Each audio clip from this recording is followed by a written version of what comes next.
Hello everyone, peace of Christ to all. In this video we'll talk about something very funny and very stupid.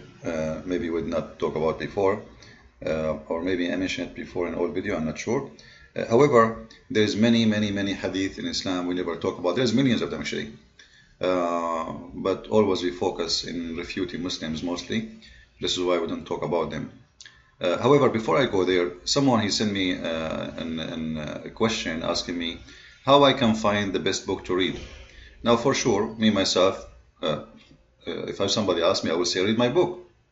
But it might be sound like not maybe he would think that I'm just saying that because it's my book.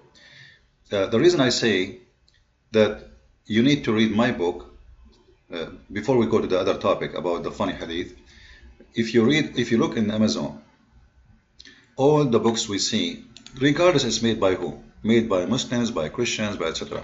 First, I advise you never read a book about Islam made by a Muslim convert as an example, or an Arab Muslim. Why?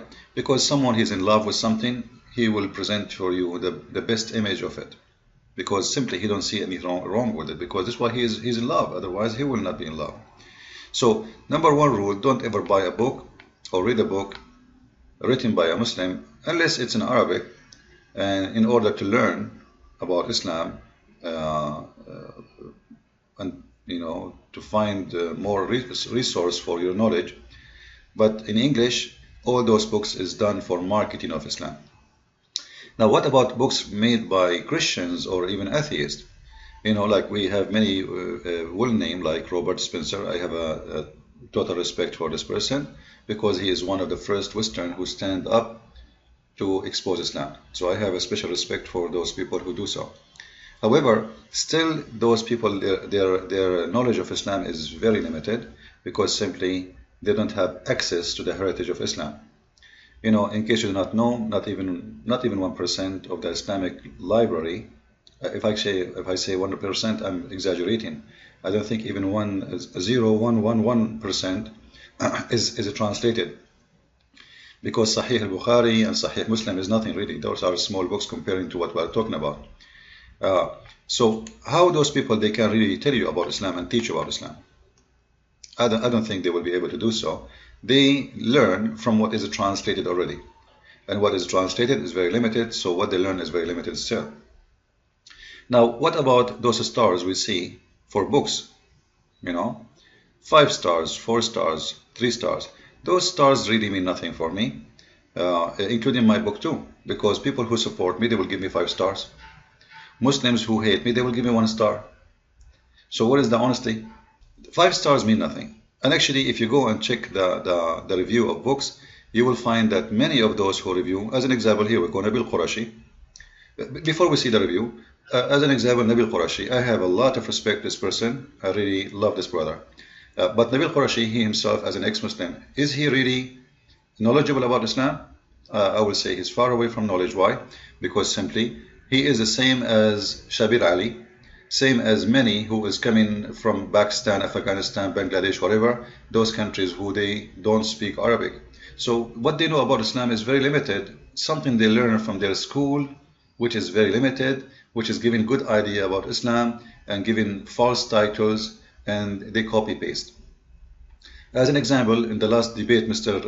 Nabil, he said that Islam means submission, which is absolutely wrong, and he, as an ex-Muslim, doesn't mean he knows Islam. Knowing the religion something and being one of it by birth is something else. And I notice all those who don't speak Arabic, they are the same. Zakir Naik, Shabir Ali, it's the same, copy paste, but none of them really have a deep knowledge of Islam. This is why they cannot stand for a debate. This is why you will see Shabir Ali, he debate Nabil Qurashi, because he understands that he have a very high possibility maybe he will win, but he will never debate with me because he know he's no match. And number one reason for him, he know he is no match, because he don't speak Arabic, I do.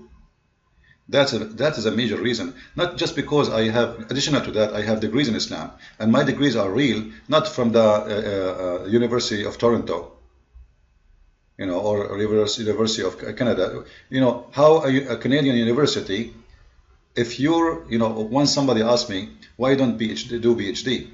So they encouraged me to do it, and I contacted a university, and then I called the dean of the school, and we talked to the person, and then he said to me, by the way, I do not know much about Islam. Most of the things I learned is from someone, by the way, he have the same voice as yours, even his accent. So I found out that the one who will give me PhD, he himself is learning from me, and I said to myself, this is really stupid. It's hypocrisy. I will spend a lot of money. I will spend 3 years to get a PhD, and then the person who will give it to me, he is learning from me. So the point is, those who don't speak Arabic, know Arabic very well, they have a very limited access to the knowledge, which means they will not give you real knowledge. I'm not saying don't read the book of Robert Spencer or Nabil Qureshi. I'm not saying that. I'm saying facts. And stars mean nothing. If you go right now to Nabil Qureshi book, I never read the book, so I have no idea really how good or how bad it is. But if you go to the review, you will see all the Muslims give him 1 star. Very simple. If you check it out, here we go. And you will see that those who give him 1 star, they did not even buy the book. You see here, it doesn't say verified purchase. No verified purchase. No verified purchase, which means they never bought the book. And look, this guy, he's making a study article, but the fact he never bought the book. How someone who never bought the book, he make a review? So the 5 stars, 6 stars, 7 stars, 10 stars, they mean nothing, because most of it is written or driven by emotion. People who they are Muslims, they go against you. People who they are Christian, they sponsor you. And it's really to find a real review going deep in details. Those reviews in Amazon can work if you are going to buy a camera. Someone explained to you that the battery is is not working good, etc., because in here there's no emotion involved. But when it's come to religion, emotion is involved very much. Like if you go to my book, this is in Kindle. If you go to my book, I have 5 reviews, all of them 5 stars. But is it really truly my book 5 stars? I don't know. But I believe in the same time that people who make it 5 stars, they are driven by emotion too, because all those who give it, mostly or most likely, they are supporting me. So I don't go by 5 stars. I go by what is inside the book. Now, before we move to continuing the topic, by the way, my book right now is available in papers for those who would like to order the book as a paperback. It's shipped by Amazon and ready to go. Now, so who is the one he can really give you a good insight or good education about Islam? Number one, he have to speak Arabic, because then you will find in his books things you never heard before. The rest are just copy and paste from each other, or they are copying from someone like me who speak Arabic. Number two, someone have degrees in Islam. I have degrees in Islam. I'm not only native Arabic speaking, I am qualified to be a judge in Islamic court, officially and legally. So I have degrees, Arabic is my first language, and then I have the knowledge and the skills. Many of you knows that I spent a big portion of my life just debating Muslims. So all those together, they can make someone who can help you really to understand Islam, not someone making it as a hobby. Today we will talk, we finished talking about books. I hope you learned how to choose a book to read, who is the one you can really read it from, and where you can find real information about religion. So what I'm trying to say, those who don't speak Arabic, they have a very limited access to Islamic heritage. Therefore, they will be very limited in the way they can help you. However, still you can read their books. But if you are looking for something new, something maybe you never heard before, not just a copy paste from each other, then it's better if you learn from someone who speaks Arabic. As an example here, this is a book. The book, just to show the Muslims here, this is the book of Sunan al-Durami, and Sunan al-Durami is one of the Sunni book which is considered as a Sahih Hadith too. However, the Muslim, they have ranks for books, and there is 6 ranks of books in the Sahih, which means 6 books of Sahih. However, it doesn't mean that those books are not correct. Muslims, they learn from them. This is why this is a very famous sheikh, the one who owned this website. His name is Ash-Sha'rawi. He was one of the famous in Egypt until he died. And this is why he is teaching from it, because he, as a scholar, he learned from Ad-Darami. So in here you will see that it says that if you want to go to do poo-poo, you better put your turn your butt to a cover like a rock or a wall or a sand hill, because if you don't do that, shaitan or shayateen, they will play with your anus. And this is why Muslims, they have to make certain prayer before they enter the bathroom, otherwise shaitan play in his anus. Maybe he will put screwdriver. Now, how someone who don't speak Arabic, he will find this, or he will learn about this, or he can read it? No way. Same way if we go to different story as an example. In this story, supposedly, there is a guy who wanted to make fun of miswak. An imam was making a lecture about miswak, so he made fun of miswak. And in the second day in the morning, he found his arm, you know, the whole arm, like from your finger all the way to your shoulder. He found his arm, all of it inside his anus.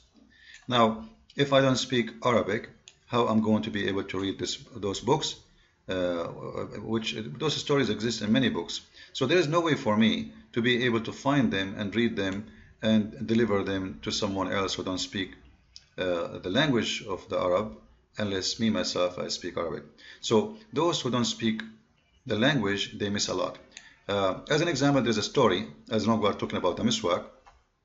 Someone, he made fun of the miswak, and Allah, he punished him, and he made him pregnant with a rat. You believe it? Actually, I have a video for it. Let us watch it together.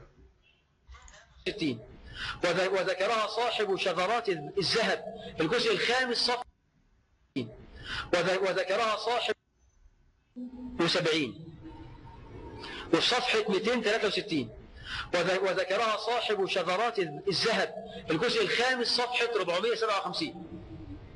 قصة عجيبة جدا جدا. قال ابن خلكان: بلغنا عن جماعة يوثق بهم وصلوا إلى دمشق من أهل بصرى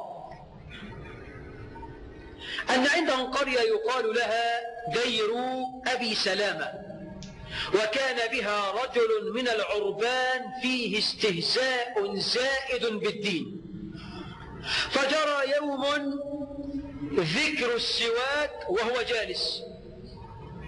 الشيخ عمل محاضرة كلها عن السواك، خطبة جمعة كلها عن السواك، فقال سواك إيه بس؟ والله لا أستاق إلا من الدبر. شفت الفاجر؟ فاجر. وبالفعل أدخل السواك في دبره فآلمه تلك الليل، ثم مضى عليه 9 أشهر وهو يشكو من ألم في بطنه وفي مخرجه، ثم أصابه بعدها مثل طلق الحابل، فوضع حيوانا على هيئة جرذون شبيه بالفأر كده. صاح الحيوان 3 صيحات، ثم قامت ابنة الرجل فضربته على رأسه فمات، يعني الجرذون، ولم يلبث الرجل بعدها إلا يومين. Okay, that's enough. So this is stories you will never find out unless someone like this guy or someone like me, he speak Arabic, to show you how stupid this religion is. So you can imagine how much hiding story you never heard of, because simply you are reading or listening to people who speak only English. So anyway, before we finish, please inform your friends that my book as a paperback is now available, and please don't forget to post a review, but honest review, and tell your friends about it, and let us share the knowledge together. I'm not going to say my book is the best book, but I believe my book have things you never heard before, and this is what you need, not copy paste. God bless you. Thank you very much. See you soon.